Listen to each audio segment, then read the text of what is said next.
On Decision 2024, we've invited numerous candidates live into our studios to learn more about their policies and about them. And today we're taking a closer look at one of the highest profile propositions on our ballot, and that's Prop 139, which at a basic level would put abortion rights into our state constitution and allow abortions up to fetal viability or about 24 weeks of pregnancy. So we have a spokesperson for the No on 139 effort coming up in just a few minutes. But we begin with Laura Dent now with Arizona for Abortion Access. Thank you for being here. I appreciate it. Thank you for having me. Tell us, first of all, why you think we need this law on our books. Well, we need this law in our books because the United States Supreme Court 2 years ago undercut Roe versus Wade, essentially stripping away a right that Americans have enjoyed for 50 years in this country, and that is the right to and the freedom to make decisions about our own health care. And so Arizonans got to organizing around this initiative as soon as that happened, and Prop 139 is really about making sure that we as everyday people have the freedom to make those choices for ourselves without politicians and government interference. Since that time when Roe v. Wade was overturned, we worked in the legislature, and the governor did it as well, that we have an abortion allowed here in Arizona up to 15 weeks of pregnancy. Why is that inadequate in your view? Well, we've actually whiplashed all over the place. We first had Roe v. Wade fall at the federal level. Then we had the Arizona State Supreme Court institute a Civil War era abortion ban. Then the legislature repealed that ban and replaced it with our current ban, which has no exceptions for survivors of rape or incest. So Arizonans are overwhelmed. We experience whiplash around this issue, and we really just need to codify this protection once and for all in our Constitution so we can protect that freedom that every Arizonan deserves. A lot of opponents of this plan, they'll look at 24 weeks or close to 6 months of pregnancy and then even beyond and say, where are the safeguards when we talk about viability? Because as written in the plan, if the life of the mother is involved or some other issues with the doctor, it can go beyond 24 weeks, correct? Proposition 139 is really about establishing the right to safe and legal abortion. I, myself, am 6 months pregnant, and every time I walk into the clinic... Congratulations, by the way. Thank you so much. Just drop that on me right now.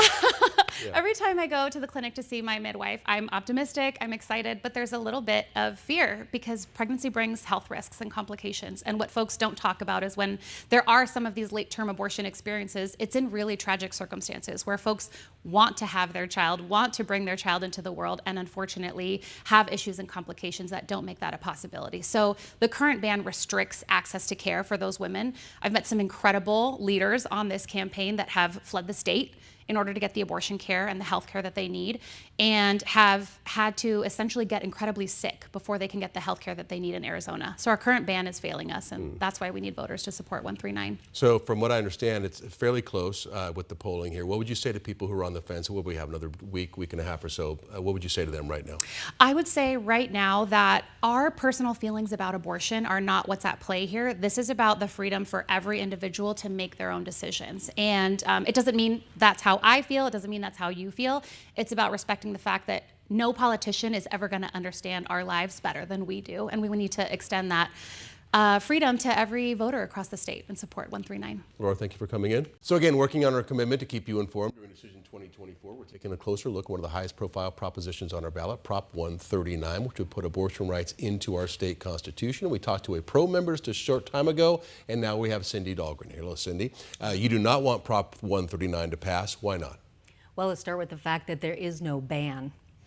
Contrary to what proponents are saying, there's no ban.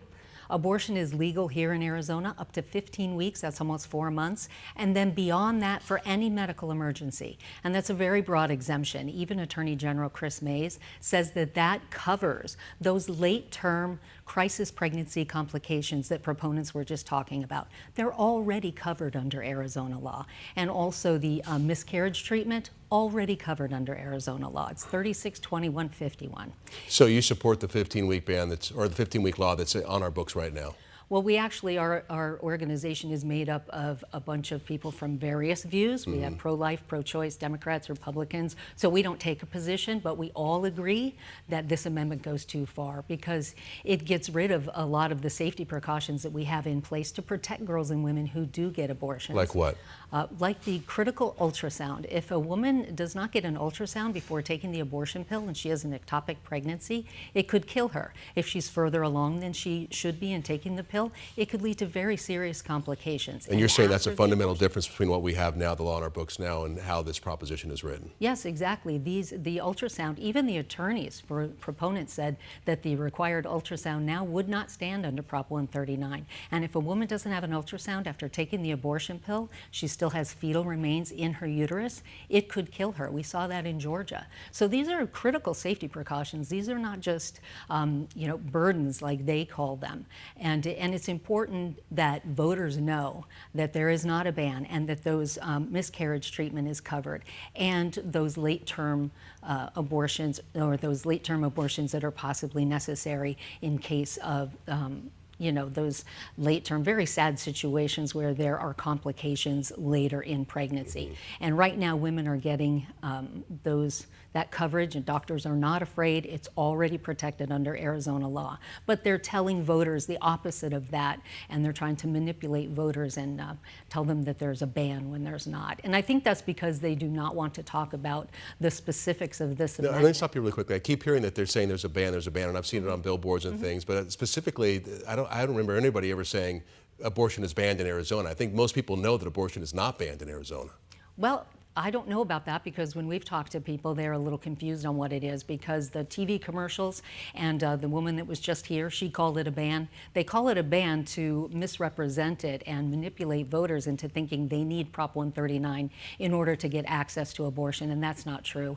Whether you support abortion or not, it is legal in Arizona up to 15 weeks, and then beyond that for that broad exemption of medical emergencies. And I'm going to ask you the same question I asked last woman who's in here. If you have somebody who's undecided right now and they've got a week and a half to try to make it happen, or voting right now, what would you say to them quickly, 30 seconds? I would say we are not choosing between abortion and no abortion. We're choosing between abortion up to 15 weeks, guaranteed to see a qualified medical doctor, safety precautions in place, either that or abortion throughout the pregnancy for virtually any reason, no doctor, no safety precautions, and it puts girls' and women's health at risk. Cindy, thank you for coming in. I appreciate it. Thank you.